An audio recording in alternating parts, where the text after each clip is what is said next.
আসসালামু আলাইকুম। আওয়ামী লীগের নিষিদ্ধের সিদ্ধান্ত নিয়ে জাতিসংঘ এবং হাসনাত আবদুল্লাহ মুখোমুখি অবস্থান নিয়েছেন। জাতিসংঘ আজকে একটি রিপোর্ট প্রকাশ করেছে। এটি নিয়ে মোটামুটি আমরা দেখেছি বেশ আলোচনা সমালোচনা সৃষ্টি হয়েছে। সেই রিপোর্টে জুলাই আগস্টের গণহত্যার কথা উল্লেখ করা হয়েছে। এখানে শেখ হাসিনা ক্ষমতা টিকে থাকার জন্য তিনি বল প্রয়োগ করেছেন, তার নেতৃত্বেই গণহত্যা ঘটেছে, এমন একটি রিপোর্ট প্রকাশ করেছে। সেই রিপোর্টে আরও একটি বিষয় উল্লেখ করা হয়েছে, জাতিসংঘ একটি আবেদন রেখেছেন আওয়ামী লীগকে যেন রাজনৈতিকভাবে নিষিদ্ধ করা না হয়। এদিকে হাসনাত আবদুল্লাহ আজকে শপথ করেছেন তিনি আওয়ামী লীগকে নিষিদ্ধ করেই ছাড়বেন। যতক্ষণ পর্যন্ত আওয়ামী লীগকে নিষিদ্ধ না করা হয় তারা ততক্ষণ ক্লান্ত হবেন না, তারা যে কোনো কিছুর বিনিময়ে আওয়ামী লীগকে নিষিদ্ধই করবেন।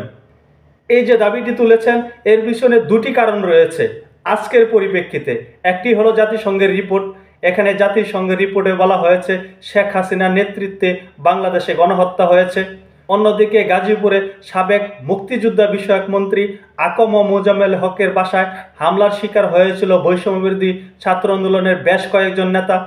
তাদের মধ্যে আবুল কাশেম আজকে ঢাকা মেডিকেলে ইন্তেকাল করেছেন।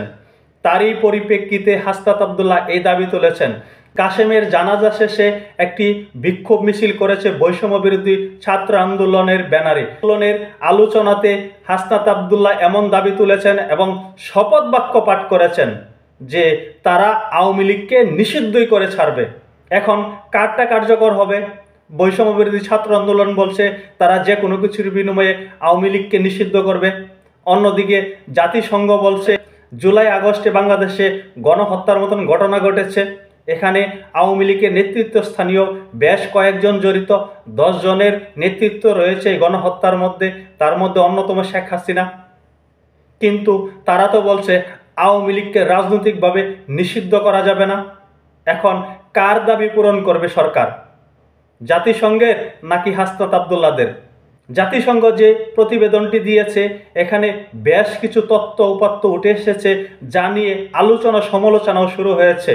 এখানে শুধু জুলাই আগস্টের অর্থাৎ 5ই আগস্টের পূর্ববর্তী সময়ের কথা উল্লেখ করেছে প্রতিবেদনে, কিন্তু বাংলাদেশে 5ই আগস্টের পরে যে মব জাস্টিস হয়েছে, পুলিশ হত্যা হয়েছে, 5ই আগস্টের পূর্বেও যে পুলিশ হত্যা হয়েছে, মব জাস্টিস হয়েছে, এরকম কোনো তথ্য উপাত্ত কিন্তু এই প্রতিবেদনে উল্লেখ করেনি জাতিসংঘ।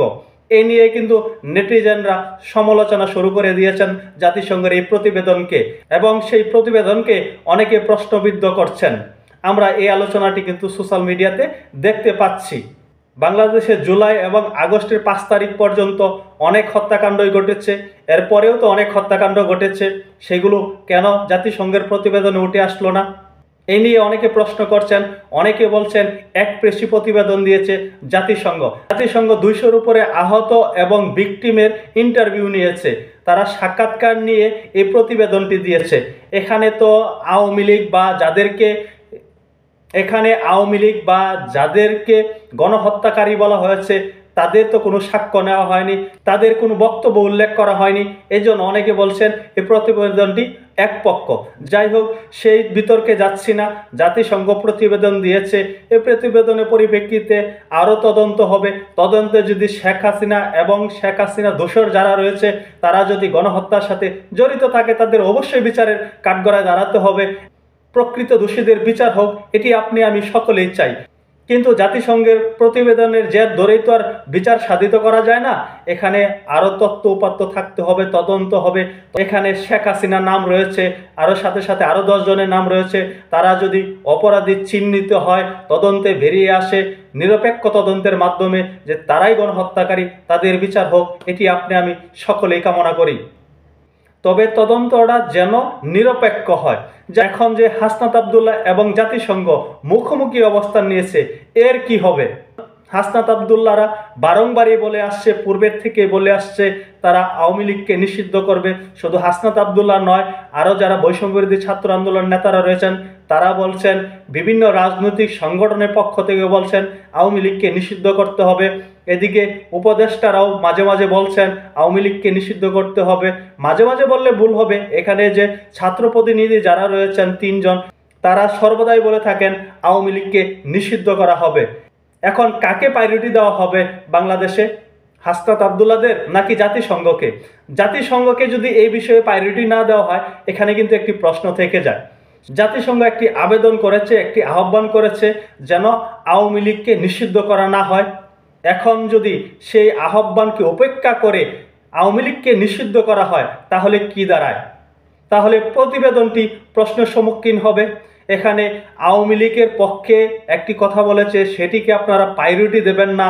আওয়ামী লীগের বিপক্ষে যে কথা বলেছে, আওয়ামী লীগকে যেভাবে গণহত্যাকারী বলা হয়েছে, আওয়ামী লীগের যারা মদতকারী তারা গণহত্যা করেছে, সেইটুকুই আপনারা রাখবেন, আর তাদের সেই আহ্বানকে রাখবেন না। সেটি তো হতে পারে না। যদি তাদের সেই প্রতিবেদনকে মূল্যায়ন করা হয়, তাহলে উভয় বিষয়টিকেই মূল্যায়ন করতে হবে। তাহলে মনে হচ্ছে হাসনাত আবদুল্লাহদের মনের খায়েশ পূরণ নাও হতে পারে, জাতিসংঘ যেহেতু একটি আবেদন করে বসেছে।